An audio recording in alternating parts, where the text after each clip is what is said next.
Assalamualaikum warahmatullahi wabarakatuh. Perkenalkan nama saya Zaki Taufik Rahman dengan NPM 231705165. Di sini saya akan menjelaskan, mempresentasikan hasil dari studi kasus yang saya buat. Jadi di sini saya menggunakan studi kasus sistem pakar kesehatan dengan metode forward chaining. Karena NPM saya terakhirnya adalah ganjil, maka saya menggunakan forward chaining. Lalu untuk studi kasusnya saya menggunakan studi kasus kesehatan. Lalu untuk pendahuluannya, sistem pakar adalah program komputer yang dirancang untuk mengambil keputusan atau memberikan solusi seperti seorang ahli. Dalam dunia kesehatan, sistem pakar sangat bermanfaat untuk membantu proses diagnosis awal, terutama saat jumlah tenaga medis terbatas atau dalam keadaan kondisi darurat. Nah, salah satu metode yang sering digunakan dalam sistem pakar adalah forward chaining, yang mana forward chaining ini menggunakan penalaran logika yang dimulai dari fakta-fakta awal untuk kemudian ditarik kesimpulan berdasarkan aturan yang sesuai. Dengan cara ini, sistem bisa mencari kemungkinan penyakit dari gejala-gejala yang ada. Deskripsi kasus.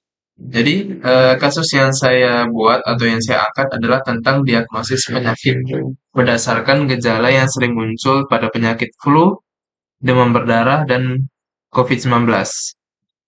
Ketiga penyakit ini memiliki gejala yang cukup mirip seperti demam dan batuk, sehingga sulit dibedakan antara tanpa pemeriksaan lebih lanjut. Oleh karena itu, sistem pakar dibuat untuk membantu mengenali pola gejala yang sesuai dengan aturan yang telah dibuat. Sistem akan memproses data gejala pasien dan memberikan kemungkinan penyakit yang diderita. Jadi di sini saya menggunakan diagnosis penyakit untuk deskripsi kasusnya. Lalu untuk fakta awal atau knowledge base, dalam studi kasus yang saya pakai, pasien melaporkan 5 gejala utama, di antaranya demam tinggi, batuk kering, sakit kepala, nyeri otot dan sendi, serta kehilangan indera penciuman. Kelima gejala ini dijadikan sebagai fakta awal oleh sistem pakar. Fakta-fakta ini akan dijadikan titik awal proses penalaran dalam metode forward chaining.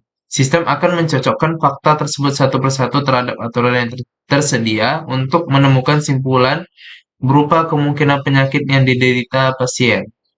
Lalu fakta yang telah didapat akan disimpan dalam basis pengetahuan atau knowledge base yang akan digunakan selama proses inferensi.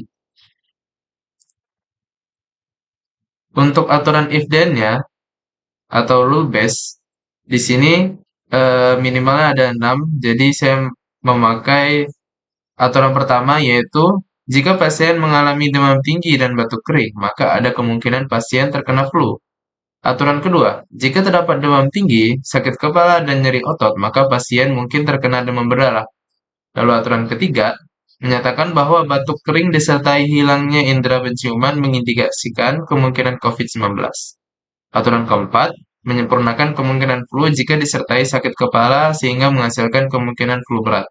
Aturan kelima mengarah ke diagnosis demam berdarah jika pasien memiliki kemungkinan demam berdarah dan terdapat bintik merah pada kulit.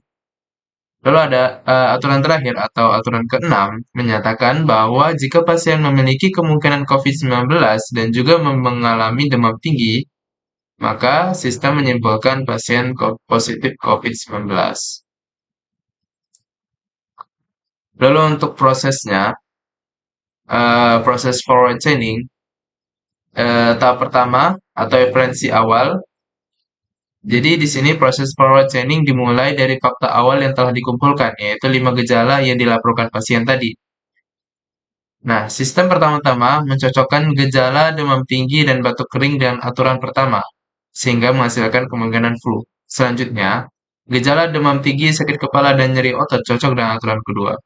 Maka sistem menambahkan kemungkinan demam berdarah. Selain itu, batuk kering dan kehilangan penciuman cocok dengan aturan ketiga, sehingga kemungkinan COVID-19 juga muncul. Pada tahap ini, sistem telah berhasil mengidentifikasi 3 kemungkinan penyakit berdasarkan gejala awal pasien.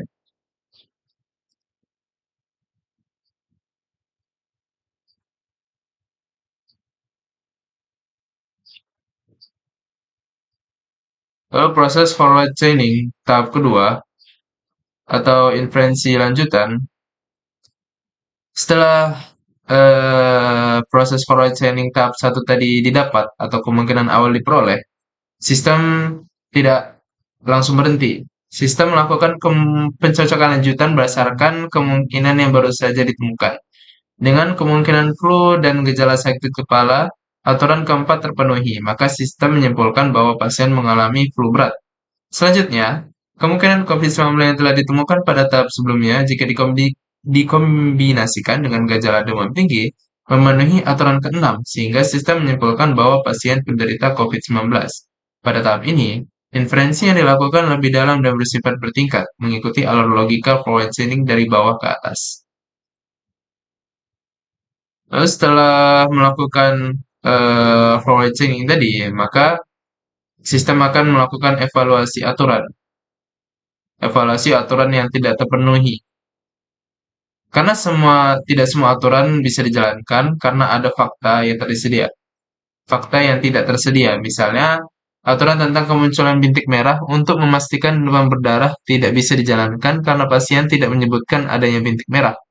Ini menunjukkan bahwa kelengkapan fakta sangat mempengaruhi hasil sistem. Jika informasi dari pasien kurang lengkap, maka hasil diagnosis pun bisa tidak maksimal. Oleh karena itu, sistem pakar hanya bisa bekerja optimal jika data yang diberikan cukup dan akurat. Kesimpulan yang didapat dari diagnosis sistem tadi, setelah proses forward chaining tadi diselesaikan, sistem akhirnya menyimpulkan bahwa pasien menderita COVID-19, yang mana ini didasarkan pada gejala yang sangat khas, yaitu kehilangan penciuman dan batuk kering, yang kemudian dikuatkan lagi dan demam tinggi. Meskipun ada kemungkinan flu dan demam berdarah, sistem memilih hasil akhir berdasarkan aturan yang paling lengkap dan kuat. Kesimpulan akhir ini bukan hanya kemungkinan, tapi sudah merupakan hasil diagnosis akhir dari sistem.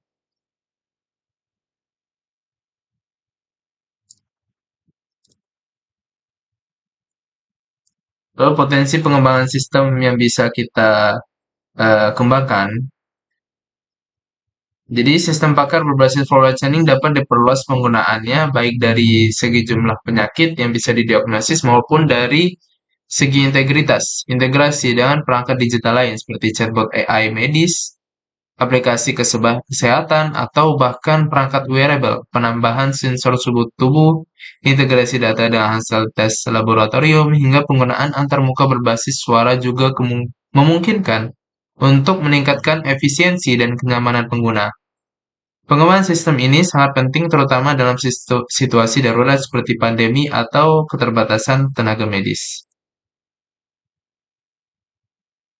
Penutup, jadi studi kasus yang saya pakai ini menunjukkan bahwa metode forward chaining sangat efektif digunakan dalam sistem pakar untuk bidang kesehatan, khususnya untuk dalam diagnosis penyakit berbasis gejala.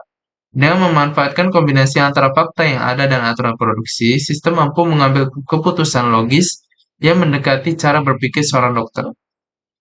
Walaupun tidak menggantikan peran dokter secara langsung, sistem pakar ini menjadi alat bantu penting dalam pengambilan keputusan medis awal dengan pemeliharaan dan pengembangan yang berkelanjutan. Sistem pakar akan semakin andal dalam memberikan solusi cerdas bagi tantangan di dunia kesehatan. Baik, mungkin cukup sekian dari saya. Apabila ada salah kata, saya mohon maaf. Saya tutup. Wassalamualaikum warahmatullahi wabarakatuh.